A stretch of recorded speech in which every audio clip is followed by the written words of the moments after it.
فہم القرآن کا چینل ہے، ایک علمی چینل ہے، اور اس میں آپ کے سامنے اس علم ہی کی فضیلت اور اس کی اہمیت کے بارے میں چند باتیں آج عرض کرنی ہے انشاءاللہ۔ اللہ تعالیٰ اس کو صحیح مجھے بیان کرنے کی توفیق عطا فرمائے اور ان معروضات پر ہم سب کو عمل کرنے کی بھی توفیق عطا فرمائے۔ انسان اشرف المخلوقات ہے۔ تمام جانوروں سے، تمام کائنات کی دیگر جتنے بھی مخلوقات ہیں ان تمام سے افضل ہے،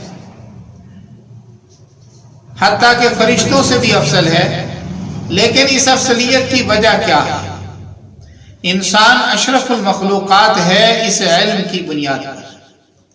یہ علم ہی ہے کہ جو انسان کو اشرف المخلوقات بناتا ہے، اور اس کے علاوہ دنیا کی کوئی اور ایسی شے نہیں ہے کہ جس کی وجہ سے ہم کہہ سکیں کہ انسان اشرف المخلوقات ہے۔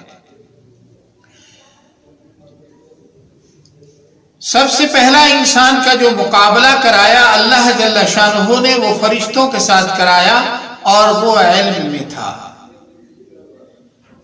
قرآن کریم میں آتا ہے جب اللہ جل شانہ نے حضرت آدم علیہ السلام کو پیدا فرمانے کا ارادہ کیا تو فرشتوں نے اللہ جل شانہ سے عرض کیا کہ قالوا اتجعل فیہا من یفسد فیہا ویسفک الدماء، اے اللہ آپ ایک نئی مخلوق کو پیدا کرنے والے ہیں کہ جو زمین میں فساد برپا کرے گی اور زمین میں خون ریزی کرے گی۔ نحن نسبح بحمدک ونقدس لک، اے اللہ تیری پاکی بیان کرنے کے لیے، تیری تقدیس کے لیے، تیری پاکیزگی بیان کرنے کے لیے تو ہم بہت ہیں۔ اللہ جل شانہ کی تعریف اور تسبیح اور تقدیس لاکھوں کروڑوں اربوں فرشتے ہر وقت بیان کر رہے ہیں، لیکن اللہ جل شانہ نے فرمایا انی اعلم ما لا تعلمون، اے فرشتوں جو کچھ میں جانتا ہوں وہ تم نہیں جانتے۔ حضرت آدم علیہ السلام کی پیدائش کے بعد اللہ جل شانہ نے حضرت آدم علیہ السلام کو علم عطا فرمایا۔ وعلم آدم الاسماء کلہا، اللہ جل شانہ نے آدم علیہ السلام کو علم عطا فرمایا، اور پھر فرشتوں کا اسی علم کے اندر آدم علیہ السلام سے مقابلہ کروایا، اور فرشتوں کو کہا کہ جو کچھ میں نے علم عطا کیا ہے آدم علیہ السلام کو تم اس کے بارے میں مجھے خبر دو۔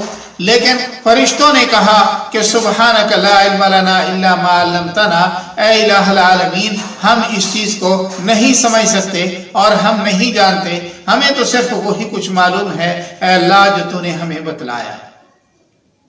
اور پھر آدم علیہ السلام کو اللہ جل شانہ نے فرمایا کہ تم بتاؤ۔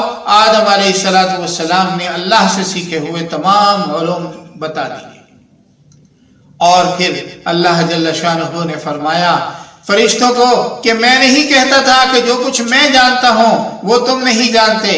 اس نئی مخلوق کے اندر وہ صلاحیتیں پوشیدہ ہیں علم حاصل کرنے کی کہ جو فرشتوں تمہارے اندر بھی نہیں ہیں۔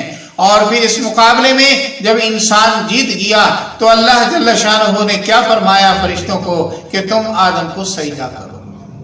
تو مسجود ملائکہ ہونے کا جو اعزاز انسان کو حاصل ہے وہ اسی علم ہی کی بنیاد پر ہے۔ علماء فرماتے ہیں کہ فرشتوں نے کہا تھا کہ ہم تسبیح و تقدیس کرتے ہیں، تیری بہت زیادہ تسبیح و تقدیس کرتے ہیں۔